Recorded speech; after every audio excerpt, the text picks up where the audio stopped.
بسم الله الرحمن الرحيم. السلام عليكم ورحمة الله وبركاته. ان شاء الله الفيديو بتاعنا النهاردة فيديو من فيديوهات الخير اللي انا بحب اعملها انا وجوزي جدا. طبعا هو الفيديو ده طبعا نزل بعد فترة طويلة. يعني انا بقالي تقريبا 10 ايام تقريبا ما نزلتش فيديوهات خالص. يعني كنت تعبانة شوية. فاول حاجة عملناها فيديو دون. بصراحة من الفيديوهات دي مش بحب ان انا اعديها يعني. طبعا زي ما انتم عارفين انا مش بعديها لسبب مش بعديها. هقول لكم انا الفكرة بتاعت الفيديو ده انا اخدتها من فيديو على اليوتيوب برضو. ان احنا قبل كده عملنا فيديوهات الخير دي. كنا عاملين رز ولحمة وبعد كده عملنا رز بسمتي وفراخ يعني عملنا حاجات كتير قوي لحوم والكلام ده كله. المرة دي شفت فكرة حاجة بسيطة وفي نفس الوقت برضو حلوة مش وحشة خالص يعني. زي ما انتم شايفين كده هو سندوتشات احنا عملنا سندوتشات مربى وحلاوة وجبنة. تمام. وعايزه اقول لكم الموضوع والله مكلف يعني. احنا عملنا حوالي اللهم صل على سيدنا محمد حوالي 100 رغيف مثلا تقريبا. 4 شنط الشنطة فيها 25 100 رغيف تقريبا. عملناهم انا كنت هحط في كل كيس رغيفين. ماشي قلت احط كل كيس يعني اتفقت انا وابو حمزه نحط في كل كيس 3 رغيفه، واحد حلاوه واحد مربى وواحد جبنه. وبعدين هيبقوا مثلا لقيناهم هيبقوا عدد قليل لان هو كان رايح مولد السيده زينب رضي الله عنها. فكان حابب ان هو يفرق الحاجه دي هناك. وطبعا احنا حطينا نيه ان انا الحمد لله ربنا قومني بالسلامه. وطبعا رحمه ونور على ابويا وابوه وامه يعني حماية وحماتي وطبعا في حد شارك معانا تاني برضو. ان شاء الله يكون النية اللي اتحطت فيها في الميزان الحسنات ان شاء الله.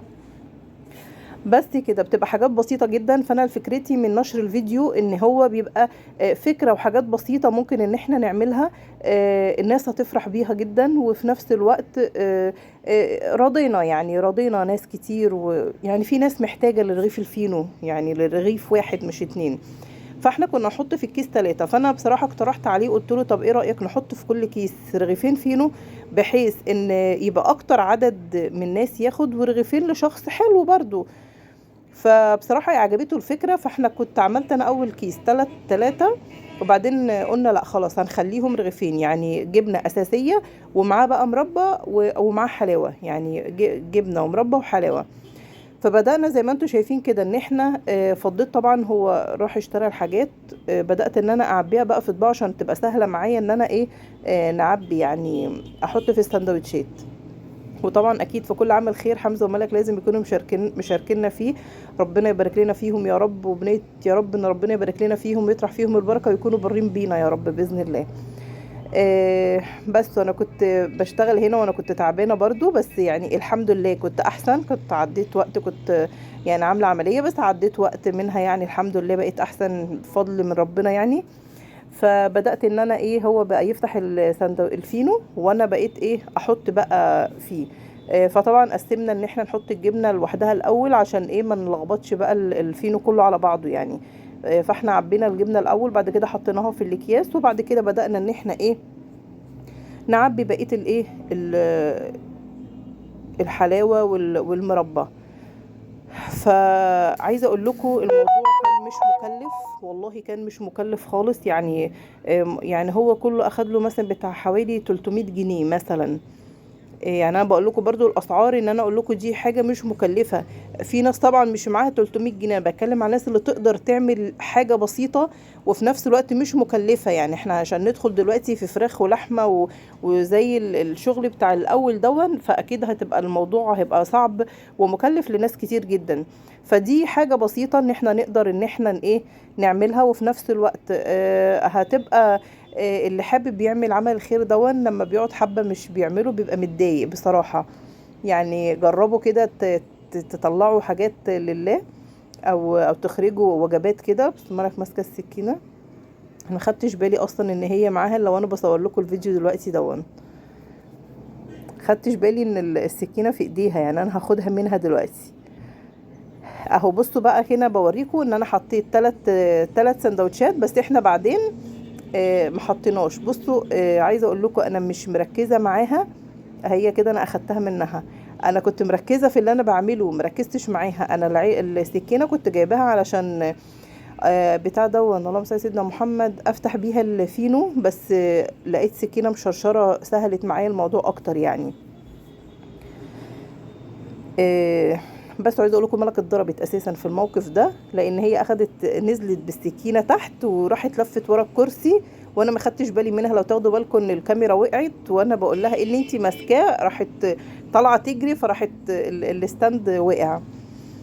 ف بس هي تاخد بالك السكينه في ايد حمزه، هنا خدتها قدامي بس كده. فربنا يسترها عليهم يا رب. فانا برضو انا بقول يعني اللي يقدر يعمل حاجه زي كده، في ناس كتير كتير محتاجه. وابو حمزه طبعا انا ما روحتش معاه، هو اللي راح هو واصحابه يعني.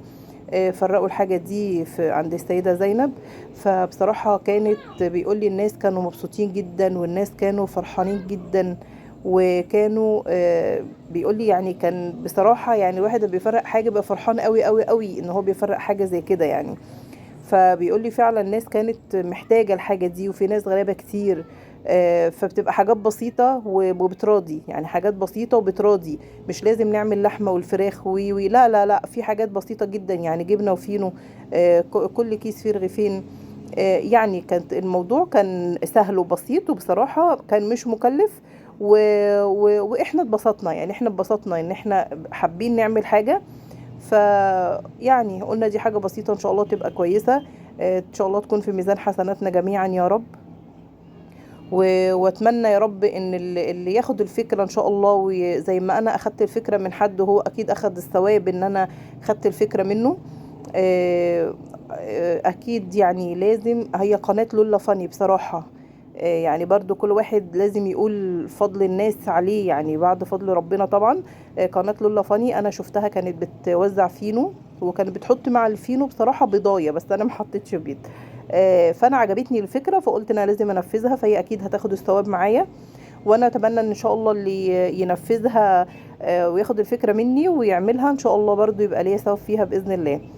كده احنا خلصنا الكمية بتاعتنا كلها زي ما انتوا شفتوا كده. انا خليتها رغيفين بس بقت كمية اكتر، وفي نفس الوقت معقولة، لا قليلة ولا كتيرة. وبرضو ناس كتير تتراضى، لان هناك يعني في سيدة زينب وسيدة نفيسة بيبقوا الناس كتير جدا، يعني ما شاء الله بيبقوا ناس محتاجين كتير جدا. فايه قلت له يعني الكمية كتير وتراضي ناس كتير يعني. فحمزة طبعا كان بيساعد باباه بيعبي بقى في الشنط. كان ده وقت اذان المغرب تقريبا. كان يوم مولد السيدة، كان هو اول امبارح، كان يوم 14، كان يوم عيد الحب اللي هو امبارح. انا مش عارفة الفيديو ده هنزله بقى يعني نفس يوم عيد الحب ولا تاني يوم. بس هو كده، هو انا بقى بيعبي الشنط بتاعته خلاص وهيبدأ ينزل. واتمنى يكون الفيديو بسيط وعجبكم. وطبعا اخر الفيديو بتاعي اقول لكم ما تنسونيش في اللايك والشير والاشتراك في القناة وتفعيل زر الجرس عشان يوصلكم كل جديد. وما تنسونيش في الكومنتات الحلوة بتاعتكم. والسلام عليكم ورحمة الله وبركاته.